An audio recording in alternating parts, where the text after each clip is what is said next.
Hey everyone, it's Maydad here from Y&V Health and Wellness, and tonight I'm going to be joined with a great friend of mine named Drew McKenna. Drew is a fiery, and he also runs his own Reignite personal mentoring coaching business. Thanks for joining us, Drew, on this evening Zoom session. How you doing? Mate, Ed, thanks for having me here. I'm doing pretty well. It's just like I mentioned just before, I've just come off an overtime shift, so I'm a little bit weary that we had. I live in Queensland, but had to drop back into New South Wales this morning. So the time difference, I got to be up a bit earlier, but I also get an hour back when I get home. So I'm a little bit weary, but other than that, I'm okay today. Mate, I really appreciate you joining us and taking the time out. I know you are out of your busy schedule, being a fiery, and I know you work some pretty long hours, like 24 hours. You work for 24 hours. You do all these amazing shifts that we can talk to about. And I just appreciate being able to talk to you and reconnect. It's something that I always believe that every time we have a conversation or catch up with someone, we have an opportunity to reconnect and build our bonds and strengthen our friendships. And this is another opportunity that we both have. So I'm grateful for that. Drew, can you share with our audience a little bit about your background, your journey, and some of the education and things that you've done before you got into your coaching business? Yeah, okay. My as in like life or career. Anything like, growing up and Yep. Right. Growing up, I was born and bred in Newcastle. Grew up as every other kid did in Newcastle in the 80s and 90s, where it was one of them places where it could be hard and tough, but also very friendly. And we got up to a lot of shit that you could get away with that you can't get away with now, like disappearing down the beach and the bush and all that sort of thing. As long as you're home before the lights came on and you didn't cop a flogging, then that was like a big win for the day. Um, so born and bred down there or up there, depending where you're at. I went from there into gas fitting. I was working with AGL Gas Networks for a long time, or for a couple of years to do my apprenticeship. Once the apprenticeship was finished, I went into gas service laying. When I was with the gas company, I was doing emergency hits and things. At the same time, I've always wanted to be a firefighter, even from when I was like two and a half, three. So I joined the bushies way back when I was still at high school. I spent plenty of time with those, but the goal was always to be a firefighter and as a career. That was the only thing I ever wanted to do. So I set to work. Was overweight as a kid, which did hamper a lot of things in the realm of fitness and things and passing fitness tests and all that sort of shit, which, as you know, it has a flow on effect through the rest of your life as well. But well, yeah. that was my end goal, and I just worked and worked and worked. I had six applications from memory to try and get across the line. I finally got back across the line when I was 24, and then since then I've been a career firefighter. When I was around 30, I started working in gyms and things as well. So on the days off, so I was working in the gyms, and that went backwards and forwards, and I did that quite often for quite a many number of years, even in the last recent times as well. A couple of years ago, I was working in the gym up here. I've run mowing businesses. I've done piano moving. I've done fire And evacuation. everything. So yeah, pretty much I've done. If you can find it, there's probably I've probably at least had a crack at it. So Yeah. especially if it's just been helping out blokes and things as well on my days off. So I've had a bit of a crack at bit of an all rounder at quite a lot of things, and then can get through those. And then um, had girlfriends and ex-wives and all that sort of stuff. So got a couple of kids. Um, I learned a lot of hard lessons over that period of time too, not just the last 5 or 6 years, but over the last sort of 15, 16 years, which all came together and made more sense to me in 2020, and then going through 2021, 2022, and then getting back in touch with myself on a more mental plane, so that way I can go right out. What is it that what's this wound that I'm carrying that is causing a lot of the things that I was experiencing, and the reasons why I had to go through what I had to go through. So I still see a psychologist once every so often as well, to help just decompress that, and rather than just going, okay, I'm going to go and do breath work, I'm going to train, I'm going to do these things. Obviously, they're all good parts of the toolkit, but then you've also got to do the shadow work to be able to clear out whatever it is that's hanging around. And then came to the realization with my mum actually, as to why I was in a relationship for so long with my ex-wife, and the kind of person that I was with, as well. It all made sense once I started to bring the dots together and do that shadow work. So then it was a case of bringing in a lot of boundaries and things there, and just in my life in general, and to be able to get that confidence back in yourself, to be able to go, well, okay, well, I'm not going to cop this shit anymore, and this is what it is. I'm not a people pleaser as much as what I used to be. I'm not a prick, obviously, but I'm still going to, if I don't think, if I think I need to say no, then I will say no, and I'll always think about stuff, but like I'm not going to just go, yeah, and have my kindness mistaken for weakness either. It's really interesting. You mentioned shadow work, and seeing someone, and that self-evolvement that we just can't do enough. Doesn't matter how old we are, how experienced we are, how evolved, and what courses and that we've done. There's always some wounds lingering in us, and every now and then they reignite something in us, and they bring something out that we think we got over, but we just need to just perhaps entertain a little more and love a little more about ourselves. But that's a great share, Drew. I know you've been working like hard hours with as a fiery. Can you share some of the what are your shifts as a fiery these days? Are they still doing? Are they doing 5 days on, 2 days off, or how's it work? Yeah, so about 10 years ago, they started trialing a 24-hour shift system where rather than we used to do two 10-hour days and two 14-hour nights, then they started trialing a 24-hour shift system. So you'd do a 24-hour shift, you'd have 24 hours off, do a 24-hour shift, and then you'd essentially end up with a number of days off, sort of around four, because you're still working a big chunk of that first day that you're supposed to be off anyway, because you don't knock off till 8 o'clock in the morning. So you've already essentially worked for 8 hours before you've actually been able to get that time off. So if you're in a quiet outstation, it's not as bad. It takes a little bit of adjustment when we first went across, but now it's become commonplace and you don't really notice it too much. Obviously, if you have a busy shift, then you do get slammed a little bit. But just give me a second. Hello. That's okay. Really quickly say hello. Hello. You there? Hello, No, hello, hello, beautiful. you're not coming in. Right. Hello. What's your name? This is Aaliyah. Aaliyah. Like my daughter's name's Aaliyah too. Leilani Aaliyah. Oh wow. Yeah, that's a nice name, isn't it? Say hi. Oh, coming down. You stuck.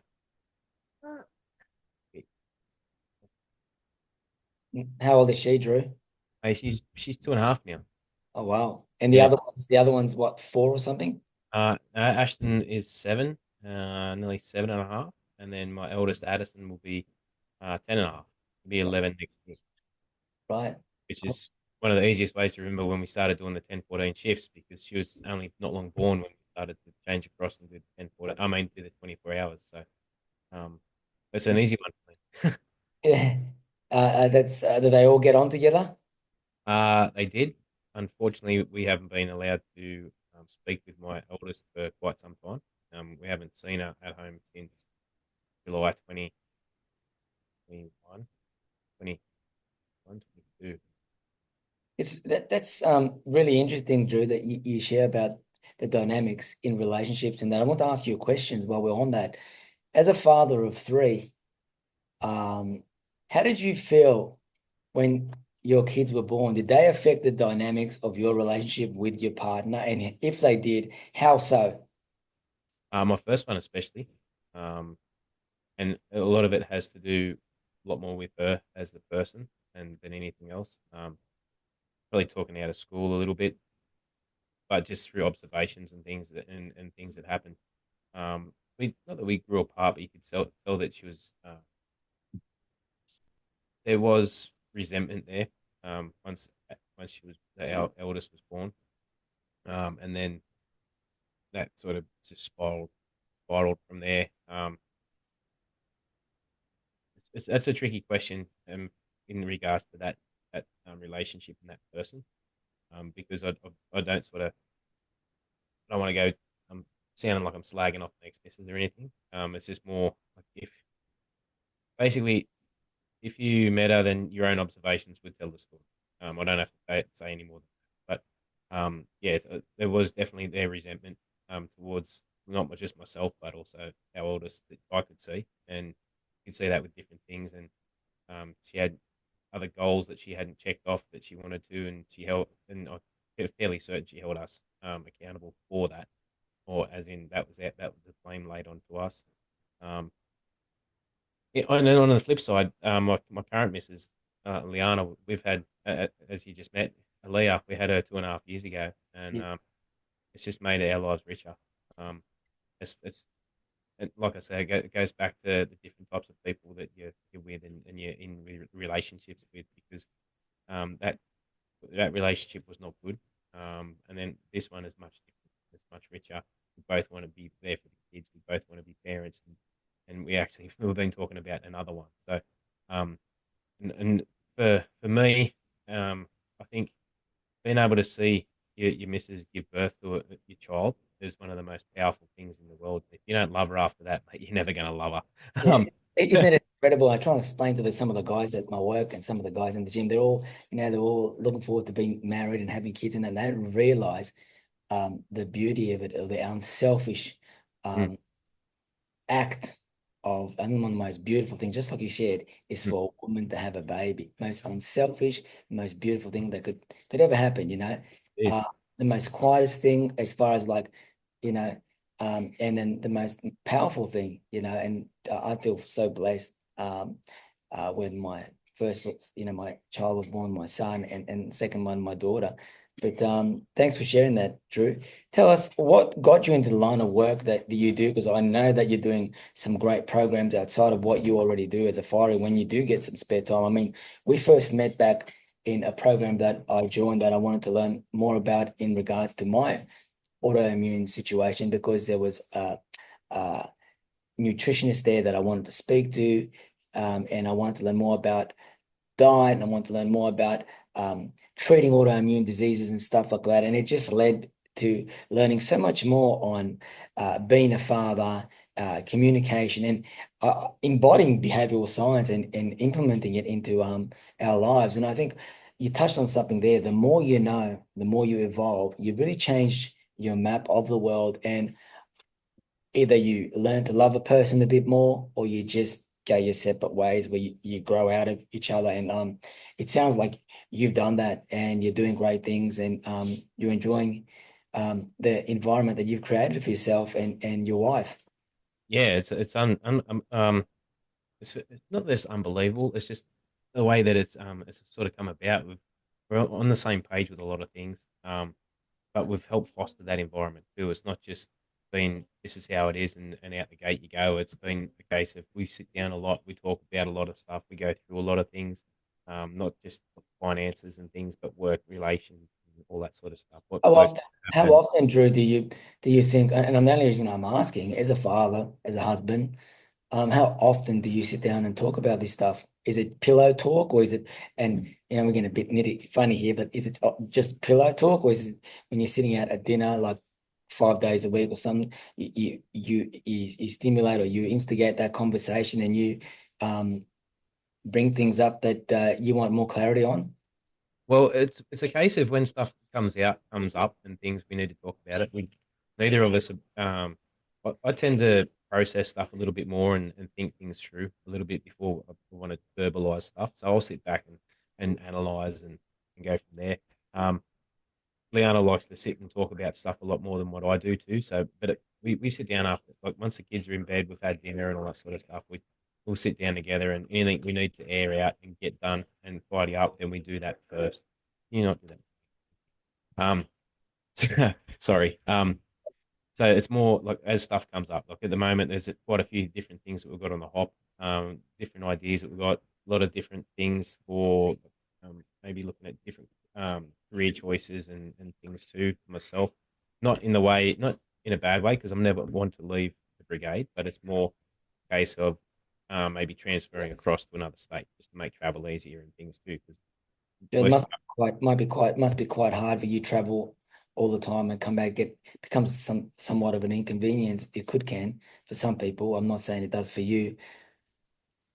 yeah, it can, and that's why we spend as much time talking about things as what we need to, and we'll come up with plans and contingencies on contingencies, and what about if this happens? What about if that happens? There are times when we both catastrophize just a little bit too much, and you go, "What about this? What about that?" But then that also gets us to a point when none of that happens. Then we're happy because we always make it through. We're always able to do this. We're always able to do that because you plan for the worst and prep for the worst, but we actually not it doesn't end up bad. So, but yeah, most nights we'll sit down talking about things and really we keep a really good open communication line and things too. It's very rare that it's all shut off or anything. I'm quite or I suppose we're quite you say it's quite an advantage for us to be able to do that.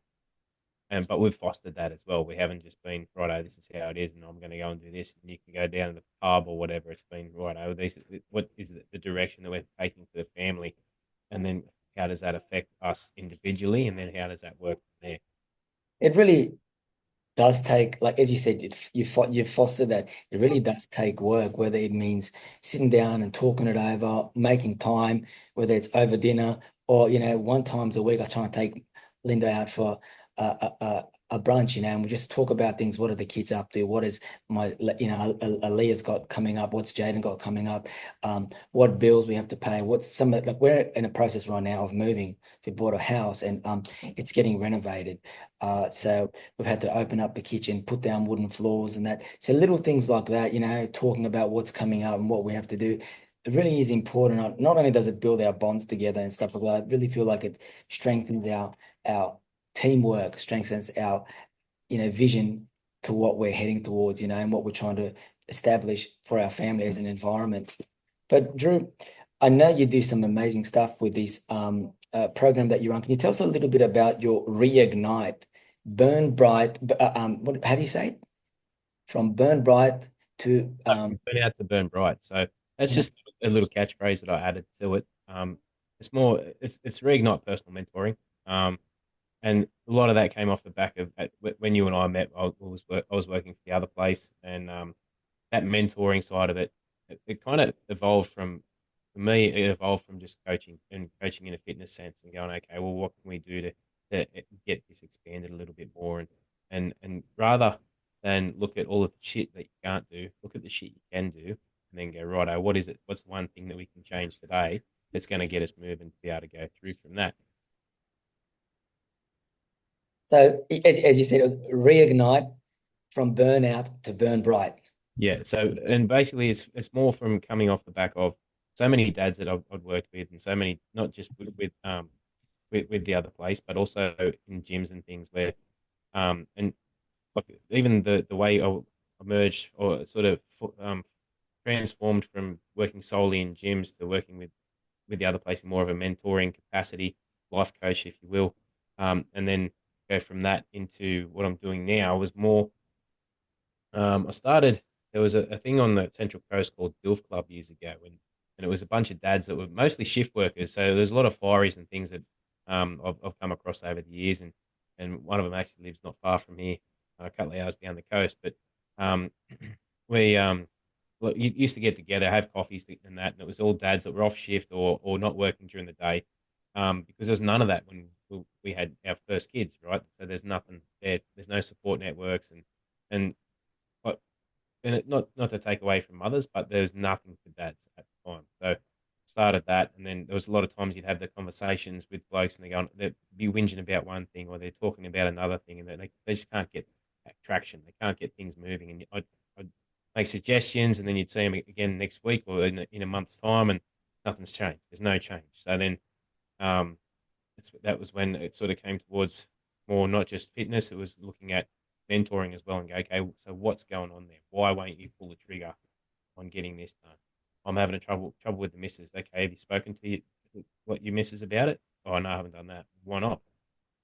Oh well, well, it's a bit tricky. You go, well, take the emotion out of it that you're holding on and all the stories that you've got back here, and just go, okay, these are the facts. I need to talk about this, and just little things like that. So then it evolved, and then started working in towards once I'd left that other place, because I was working sort of doing fitness stuff, and I was doing nutrition stuff, and I was doing mentoring stuff as well. Once I left, I had a bit of time off. Went back with the brigade. I had to have some time off from the brigade for a couple of years before I was allowed to come back. And then it was more a case of going, okay, what is it that worked, that I've noticed that worked over the years, and then build off the back of that. So first thing I did was build out resources, look at what apps and things I could use to have everything in one place. So like with resources, I had different breathwork techniques and all that sort of stuff, all the little things that we pull together and we teach you guys. Just go, right, these are the tools. So you can have all the tools are there, jump in, happy days, fill your boots. And then one of the other big things that really worked was having the blokes together as more a tribe of blokes, I guess, where you could get on a Zoom, and once a month you could get there and really share your guts out and go, look, I've had a really rough month, or these are the things that are going on. So what I wanted to do was foster a nice, safe environment where dads could, or not just dads, but blokes now, because there are no real spaces where you can say shit without being judged. And it was, Judge. yeah, so it was more a case of, okay, let's bring a space like that together now. So there's no judgment. And it doesn't matter if you've gone and had a 8 ball of Coke or whatever and bloody you've blown you off your tits for the next 3 weeks, right? But not that I'm suggesting that, I'm just using an example. And no one ever goes, mate, dickhead. It's okay, well, why did you do it? What did you learn? And how can we get it built off the back of that? Rather than getting there and just cutting them off at the knees and judging them straight away. So even the guys that are in the group look at, okay, so what led to that? It's not just going, yep, that's how it is, and this is It's what happened. bad enough that they are so harsh on themselves, and we don't realize how harsh. Men don't realize how detrimental they can be by being so judgmental of themselves and everything they do, that is really stopping them from growing, from enjoying life, and really living a fulfilling, happy life that is really affecting them in relationships, at work, their finances, and everything that they're doing. And you see, there's one I saw on Instagram the other day on Reel, and it was a girl, and she said, what would the main stresses that men have, right? And she got there and she said, but do you talk to anybody? And not one of them said that they talk to anybody, because they're going, no, you just deal with it, you put up with it. And most blokes are the same. You just knuckle down, you get shit done, and you go, I'm not having a great time, but at the same time, I'll just dig in and do it. That is to our own detriment. And that's where I built the environment for the blokes to be able to go, you know what, I'm having a shit time. And like, whether it's just to ask for help, or they're after any, or just have a vent and get it out and go, righto, let's go. What can we do to change these things? And so I've built that main community by itself with the resources. And then I offer up, also there's nutrition stuff that I offer. So a bit of nutritional guidance, especially guys that have got no real clue sometimes, what, because if you don't know what you don't know, right? So if you've been sitting down punching cans and eating a shit ton of McDonald's since you were 15, but you don't know any different, then you don't know any different. So I offer nutritional guidance with that, go through a lot of things, what things should be eliminated from diets and all that sort of stuff too. Then also there's the one-on-one mentoring. So I'll go 6 months or 12 months, and it depends on what you need. I do like individualize it a lot more than what I do, what we did in the other place. So it's not, because I have a smaller group, I guess, or a smaller capture, then I don't have to get there and go just punch out a heap of stuff and go, right, this is all the bits and pieces that we want to punch out, and I want you to do this, and I want you to do that. This is how I want you to do it. It's more, I'll sit with you and go, what is it that you need from me? Do you need me to ring you every fortnight? Do you need me to ring you once a month? Do you need me to ring you? It really is individual. Everybody is different, and everybody has a different map of the world based upon their past. And as you said, people are growing up doing different things. If you're used to sitting by the TV, eating pizza, eating KFC, eating McDonald's, eating shit food all the time, and that it becomes part of your everyday routine, then it really is, habitual, and, I got guys that will spend money, train 3-4 times a week with a trainer and that, but at the same time, go out at night, drink till late at night, have poor sleep patterns, poor eating patterns, and just, and wonder why they've been living this way or feeling a certain way, and they end up being in the surgery, under the knife, because they're just stuck in this repetitive, life mode. It's sad. They go looking for the quick fix, and there's so many quick fixes out there now. There's a few brand names out there that are starting to make the headlines for the wrong reasons at the minute. There was an article that I read the other yesterday. I think it was yesterday, and it was saying how one of these miracle drugs was the best thing this bloke had ever had because it forced him to, it gave him the motivation to move, it gave him the motivation to um, train a little bit, it gave him the motivation to actually understand what he was eating and why he was eating so much and what he should and shouldn't be eating. And I sat back and I went, it was in this news article, and I sat and I went, so what I don't know what taking this drug that you got to pay money for every week, how that gave you the motivation to do it.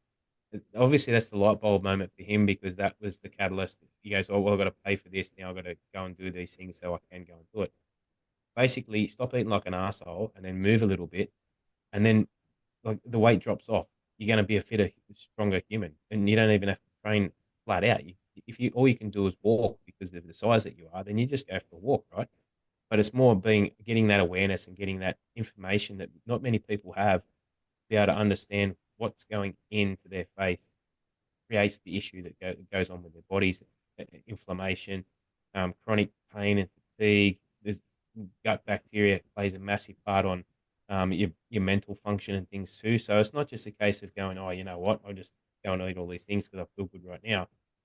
But I used to work with a bloke, and he had this joke, and it's at the expense of his missus, unfortunately, but I used to get there and say, "How's your missus?" And she goes, "Oh, she's unhappy because she's fat, but she's fat because she's unhappy, and she's unhappy because she eats." I mean, well, you can easily break that cycle. Yeah, but she's not ready for it. And but that's the kind of cycle that not everyone. When are you ready for it? I mean, like, And there's so many people out there in society that get in that zone, and that's their cycle for their a big chunk of their life because a lot of it can, or not a lot of it, but there's stuff that can go back to trauma. There's stuff that goes back to things you're not addressing in your own shadow that, well, they might even be in your blind spot that you can't notice and understand. But then you talk to somebody else that's guiding you, and you go, what about this? Like quite often when I'm doing coaching sessions, I don't like actually have all the answers because quite often the people that are talking to me have the answers. They yeah, just they don't see it until they talk to me, and I go, I just want to take you back to this point over here that you said. And they go, oh shit. Yeah. So you've got the answers there. We just need to find and foster that now. We go, righto, this is what it is, and bring it to light. So that's a big chunk of my job is to listen and find where the guidance is more than and help them understand where the blind spots are so they can go, oh shit, I need to act on it. And then not look, I'm not massive for motivation. I'm not one that's going to scream at you from the sideline. And I'm not going to kick you in the bum if you're not doing your work. But again, at the same time, I'm going to be there. And quite often, that's all you need is someone in your corner. You go, mate, I need you to get this moving. Yeah, all right. Why haven't you done this yet? Oh, well, I've been busy doing this. And then I don't want to hear excuses. Sometimes there is just explanations where life has just given them a good old kick in the ass and you can't do anything about that. So then you go, righto, let's try this. Let's take all the noise out and just do one thing and then really break it right down simple. So it's more, again, the head noise for people takes off in that too. So that's where it's just bringing that awareness around and bringing that in that major group so that way people have that group function to go out to go, oh, there's people in the same boat as me. Bang. It's a judgment-free area. Bang. I can have our last Zoom for the last for December for like 4.5 hours. And there wasn't a ton of blokes on there, but there was people on there that had to get some quality stuff out. There's some people there that gave some quality advice. So we just let it roll. it's really interesting. You going back a few steps when you talk about relationships, it's something I wanted to address, but also when you talk about person's internal dialogue and ability to entertain that internal dialogue, depending upon your past and any triggers you've had in the past.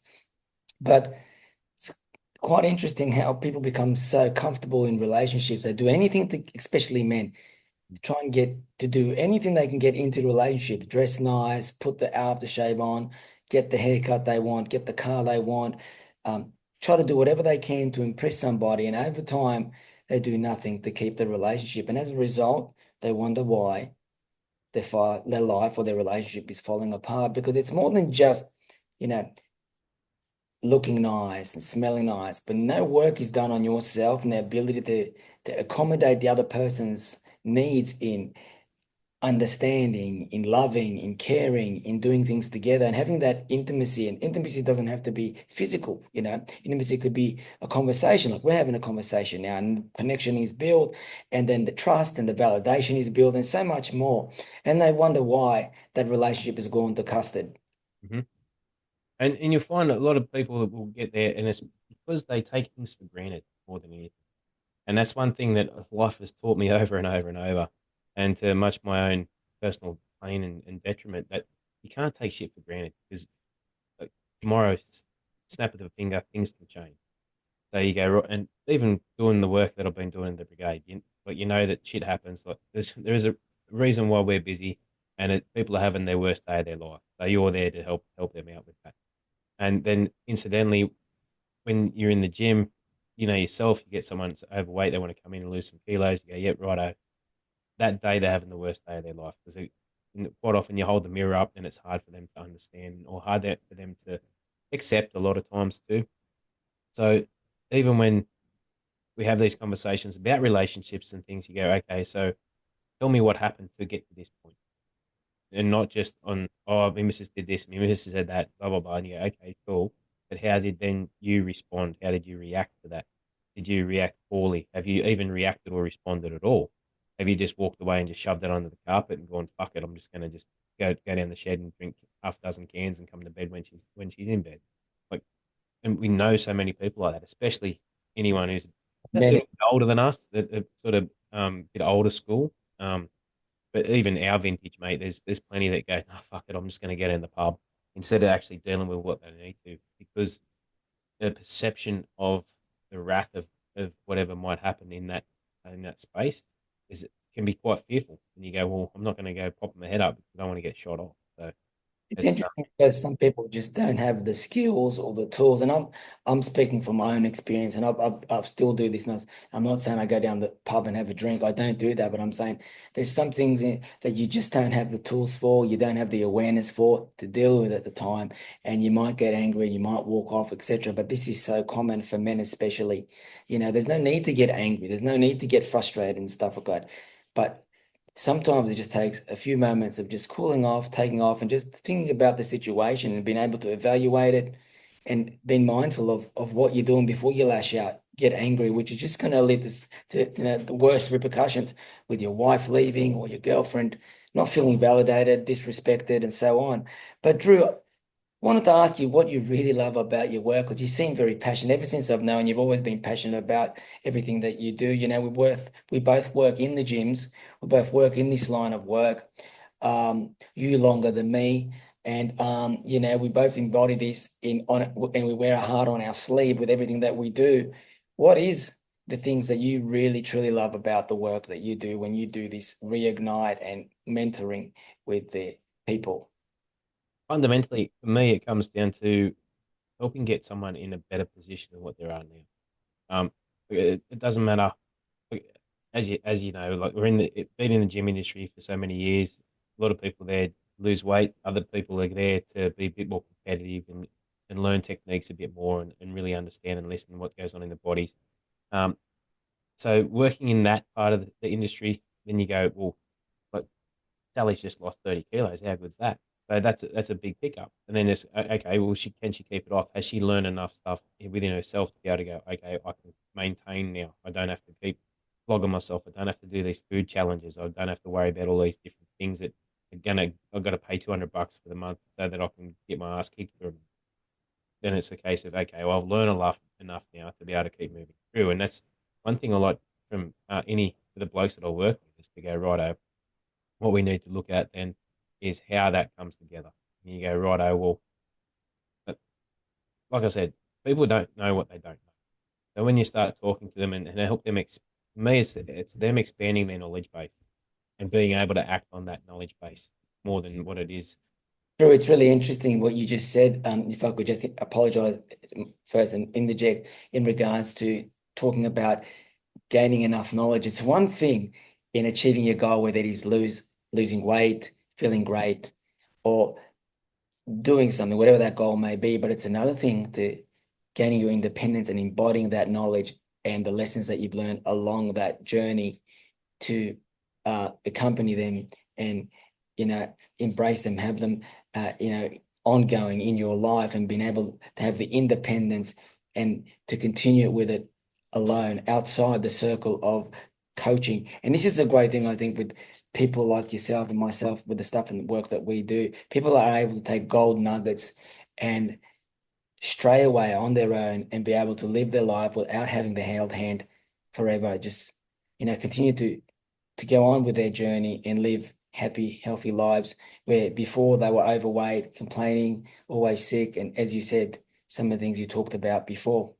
But Drew, what are some of the great transformations that some of the people you've worked along the way and helped along the way that you can remember have made? And any significant ones? You don't have to mention anybody's name, but love to hear what you've got to share.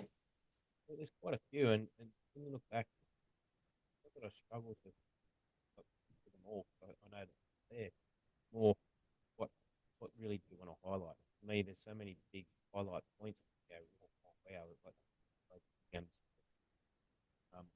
I've had blokes that have lost 20, 30 kilos. And You're going out of volume, Drew. Can you turn it up, please? You got me now? Yes, sir. Yep. For me, it's like guys that are there's been guys that have lost 20, 30 kilos, and then I tell them my own backstory of being the fat kid and being 120 kilos at 5'10", and they don't believe that. And then you go, well, it's a little darkness inside me that I hold on to all the time, so I flog that so that way it doesn't really rear its head back up again. So that's where I've used that adversity for fuel rather than using that to be the reason why I am. I am like I am because of what I was, and rather than use that to be an excuse, I've used that as fuel. So when I work with people and they've done similar things, and there's one guy I've worked with, he couldn't walk, but that was the most he could do for his first lot of training was walk. And he goes, "Oh, I'm so overweight. I don't know what to do." And he goes, you've been in CrossFit for so many years. You know all this stuff." And I said, "That's cool." I said, "But what is it that you can do right now?" He goes, "Oh, well, I can't really do too much because I'm so heavy." And I said, "So walk." I said, "Even if you got to go and walk in the pool, just start walking first. We'll pick your nutrition apart, and then we'll tidy that up, and then we'll let it go. We'll just let it roll." So then we go, right, let that roll for a bit. Then we go, "Okay, so how's your water intake?" All right, we'll let that roll for a bit. And I'm talking months. I'm not talking like we smashed it all out in 2 or 3 days. It's a case of what happened over the course of years for this bloke. But now he's got the knowledge now that he goes, righto, I know why I've just like 5 kilos have crept up on me because I've been doing this with my food, or I haven't been moving, and life gets busy. We know that. So that's where myself, it's not a case of when I'm coaching, why haven't you lost all this weight? You haven't done these things. It's more a case of just guide and go, righto, ask the question, what's going on? Why haven't you been able to do these things? And then give them that awareness. There's been quite a few like that. There's been quite a few where it's even been with their misses and things too, where they've come to us and there's problems with the misses and they go, oh shit, I need to work on all these things. And you go, what's the first most important thing? Oh, well, I need to probably listen to my missus a bit more. And I'm not saying as in she's told you to do something, so you fucking do it, right? What I'm listening at is what I mean is you're lending an ear and you're actively listening. So you're listening to what she's got to say. You're not just going, yep, righto, righto. And we're all guilty of it because we all do it.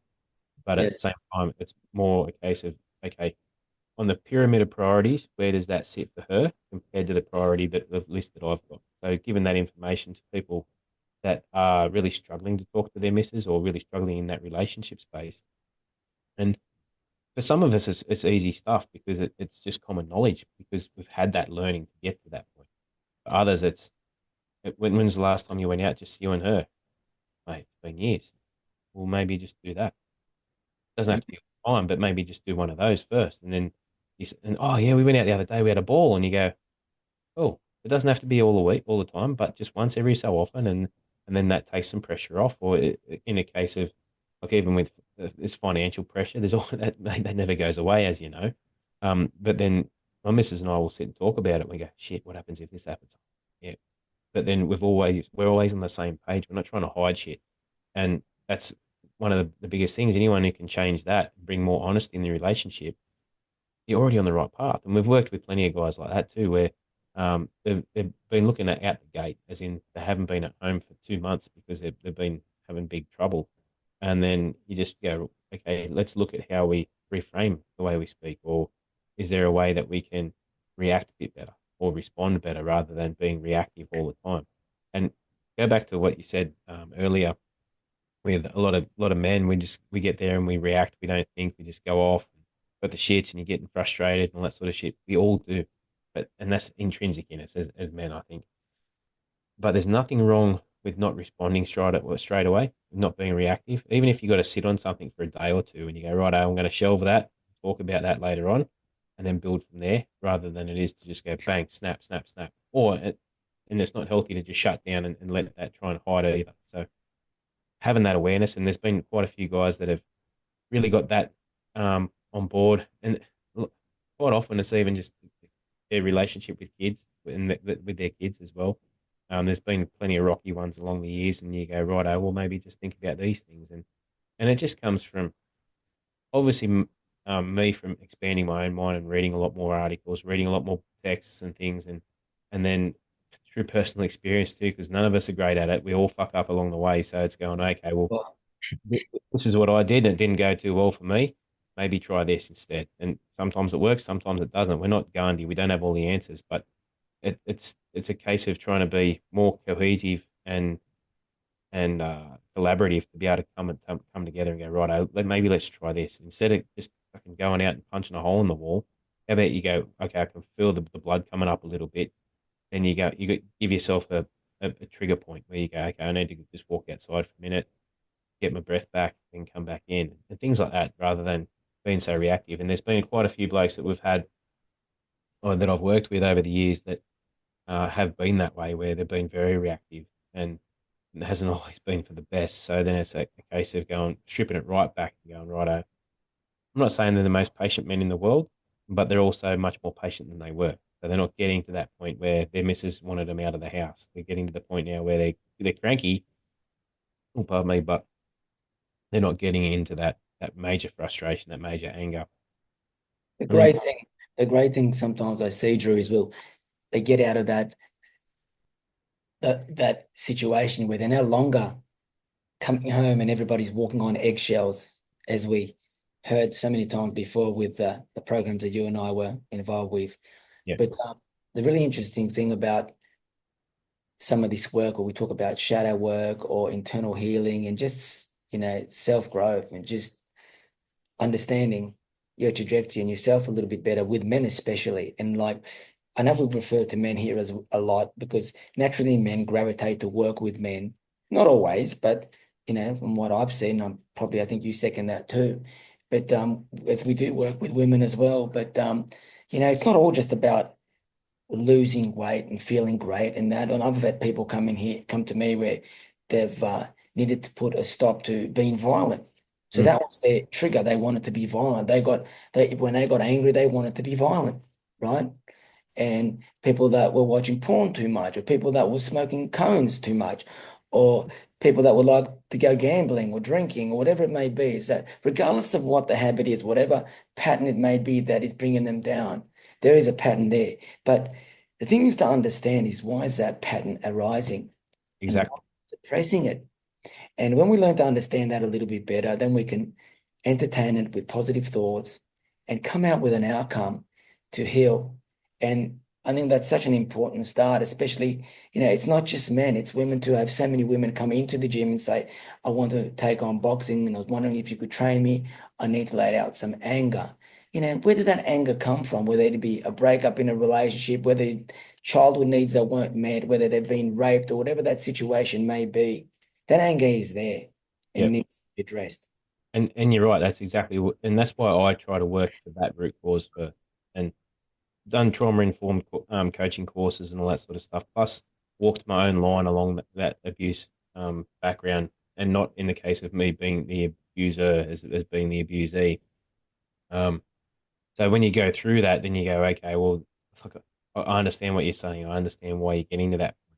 And then it's trying to find out what that trigger is and why. And let's use an example where it's let's go a real easy one for a lot of people, especially if they're parents, right?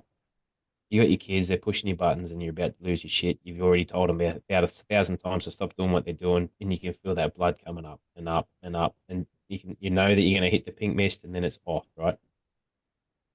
Oh, here's a question for the listeners: is to get there and go, well, when it gets to that point, what is it that's triggering that reaction in me? And I ask myself this question quite often, especially if whatever reason the kids are driving me insane. There's been a few times with my eldest was her and her friends that playing out the back was squealing, and that was enough to really jack me up. But that had a lot to do with stuff that I was carrying from work and different jobs that I'd been on. Where when kids are squealing like that, you think there's something wrong with them. So that was that immediate reaction. So I had to deal with that.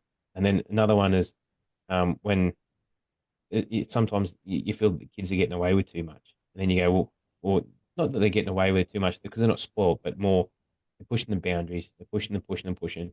And I know full well that if I had tried that at my place, I would end up with a wooden spoon cracked across my ass so hard that my eyeballs probably would have bled. So, um, Yes. exactly. So then you get there and you go, well, that's the trigger within me because I wasn't.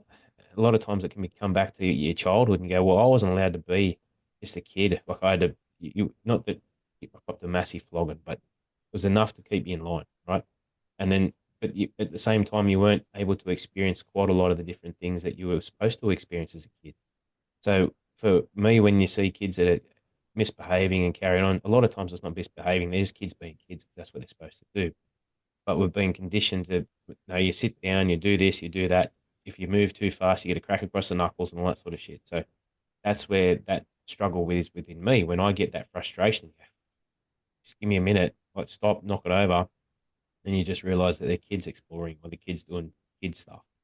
So that's where, even within myself now, I'm still catching myself up on that because I get there and I go, well, that's a childhood wound for me. And you go, righto, that's why I'm reacting the way that I am. It takes a lot to get to that point where you can identify that sort of stuff. But it's more a case of going, why catch yourself next time, not as in you, but anyone who's listening now, you catch yourself first and go, I can relate to that. Don't yeah, worry. oh yeah. But you My catch, sorry to interrupt. My daughter once bought me a book when we were shopping at the mall, and there was a book we came across in Target, I think, or Kmart or whatever it was, Big W, and it said practice mindfulness, and I've got the book in my room, and I read the book, and ever since I've learned to entertain these events, these circumstances and situations when they pop up, and I ignite my, I get frustrated, like as you said.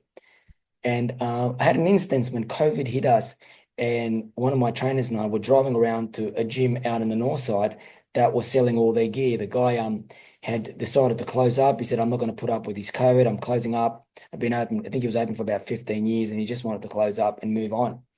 He was selling his rowers, his cross trainers, and all that sort of stuff. So we took a van down there and we picked up as much equipment as possible, from a rower, erg bike, all that stuff, boxing bags, whatever we could get, battle rope.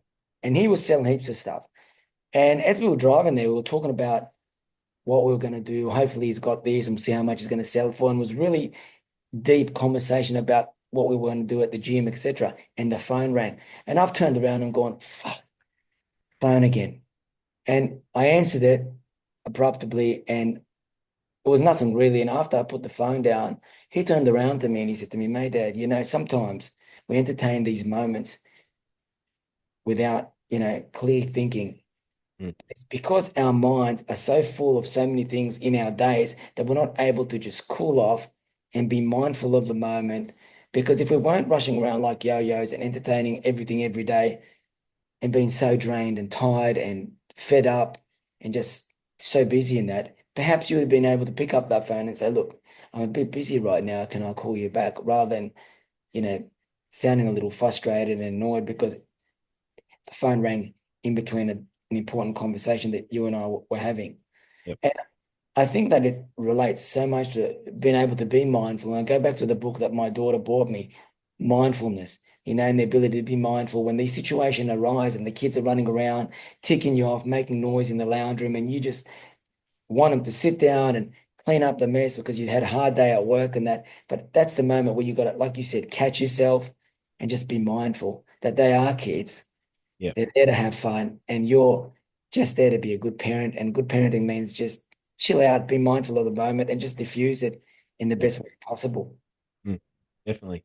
And another thing, because it is hard to catch yourself, and it takes a long time to be able to get there to understand that within yourself, not just in others. But another thing to be is bringing that mindfulness.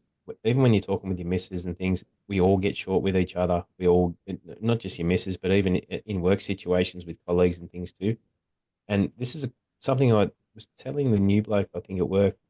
When I say new bloke, he's probably been in the job maybe not quite 12 months, but he's new at our station. We're teaching him the ropes and things. So I said to him, the hardest thing for me sometimes, and Mrs. was there when I said it, and I said the hardest thing for me sometimes is when we're dealing with high level stuff at work, right? And you get a phone call that for you isn't that high on the pyramid of priority. And you go, here we go, right? Yep. Just do this, and this, and it's done. Okay, cool.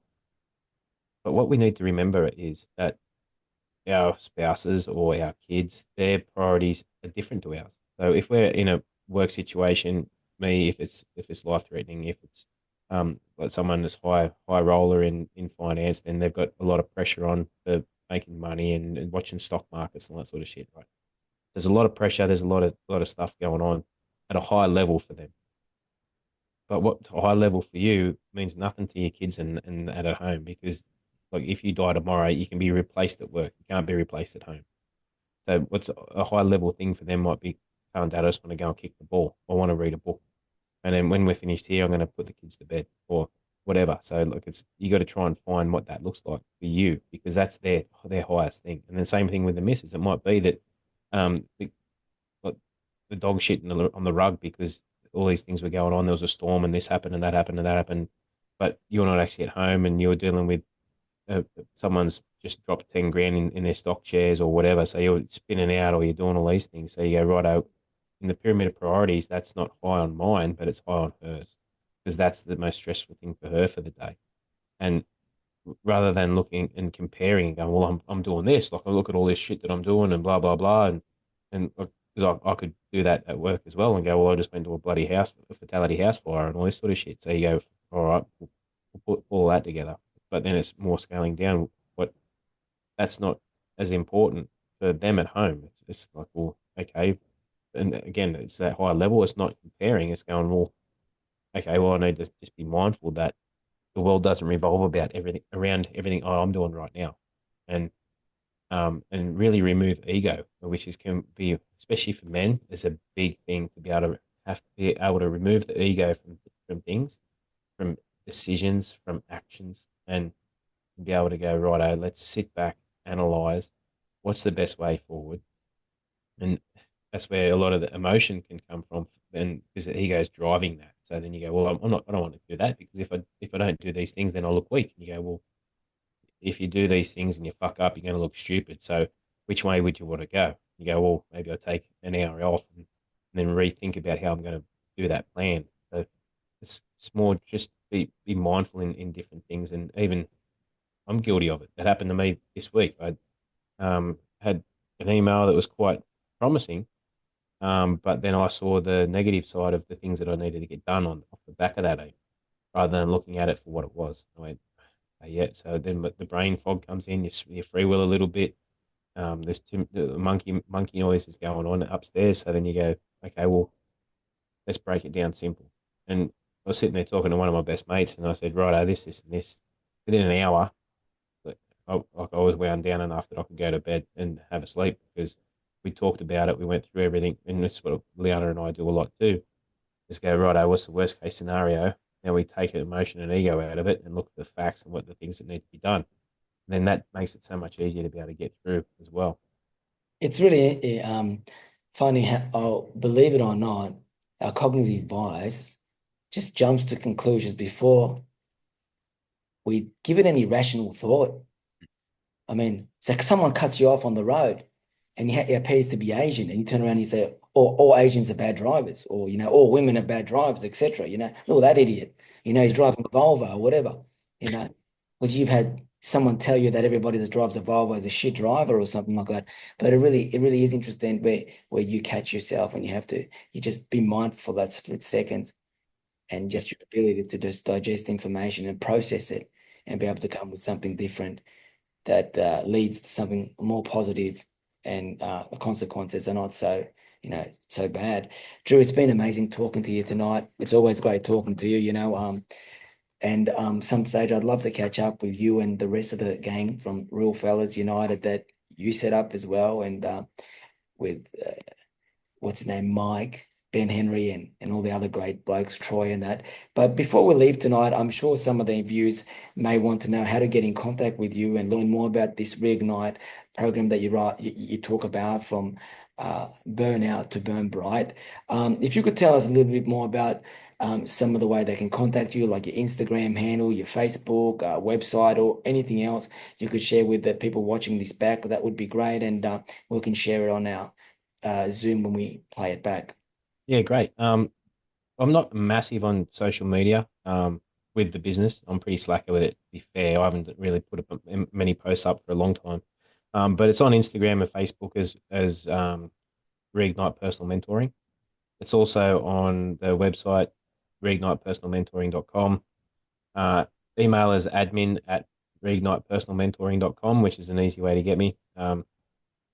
I will apologize in advance because I don't check that every single day. It doesn't come through as notifications, so I do check it often. But there are times when I'm getting pumped at work or at home, then I do miss it for a couple of days, which I will apologize to everyone, whoever I come across to do that. They're probably the best ways to get in touch and go from there. It's actually funny that you mentioned Benny Henry. Another thing that there's him and my mate, or Chris Sullivan as well. Yeah, I know Chris. Yeah. Yeah, so we've actually started a podcast together as well, which we need to get back in and do some more recording for those. And that's at let me forget. Real Reignited podcast. And then that's also on like Spotify, it's on YouTube, it's on RSS feeds, and it's got Instagram, not Instagram, it's got Facebook, that we get on there, and the three of us got together and went, you know what, some of the stuff that we do say is actually, people might think that it's useful, so we started a little podcast to do that, and then we need to get back in touch and do those. So that's another way for the little snippets and gold nuggets of information as well. And but yeah, anyone that wants to come through, just they're probably the best ways of contact. Excellent, Drew. Once again, so good talking to you and catching up with you. Before we finish off tonight's session, I just wanted to share with you guys on a great book that I've been reading by Tad James. It's about hypnosis and a comprehensive guide to hypnosis. I'm really enjoying the part of it that talks about internal dialogue, which is a little subject that Drew and I covered tonight, and the ability for persons to entertain that internal dialogue, because it really does make a huge difference in the outcome. But the book is called Hypnosis, a Comprehensive Guide, and it's been written by Tad James, the founder and of NLP, Neuro Linguistic Programming. Great catching up with you, Drew. Hope you have an amazing week. Until we catch up next time, I look forward to seeing you, and we'll talk some more. To everybody that's watching this back or has been watching it tonight, take care and have an amazing evening. Thanks Cheers. for your time, mate. It's been a real. Cool. I won't cut off just yet, Drew. I will cut it off when I record it. Yeah, But yeah. yeah, so cool having a chat to you. While I'm recording, I might just say this really quickly. Just give me a second, Drew. So before we finish off tonight's session, I just wanted to share with you about our upcoming retreat in March, the 14th and 15th here in Bondi Beach, where we'll be running our own Footprints retreat right here in Bondi. And it's going to be an amazing 2-day retreat that's going to involve a variety of practitioners that I'm going to source out, that I always do, from breath work to meditation, yoga, on the beach, human movement, boxing classes, ice baths, nutrition with a nutritionist, psychotherapists for relationships, infrared saunas, ice baths, and every individual is going to get a massage from a deep tissue massage from our practitioners that are near my gym. On top of that, everybody will be fed really healthy meals by our caterers from Up South Cafe and from Latina Restaurant. With that, we're going to be doing some vision sessions and some powerful sessions like breakthrough sessions. And the climax of this retreat on the final day, at the end, we're all going to break through a board with all our modalities on it and any negative beliefs or anything that we need to break through. It's going to be an amazing event that runs for 2 days. If you want to learn more, DM me on Facebook at @MaydadRonan or call me on 0402 622 662. You can also email us at ynvhealthandwellness@hotmail.com. Until we see you next, take care, and I look forward to seeing you next week, where I'll be catching up with Dennis, who the Angry Ant, who is a former super flyweight and bantamweight Asian Pacific Masters boxing champion. He'll be talking about mental health and his struggles and journey with mental health. Take care and have an amazing evening.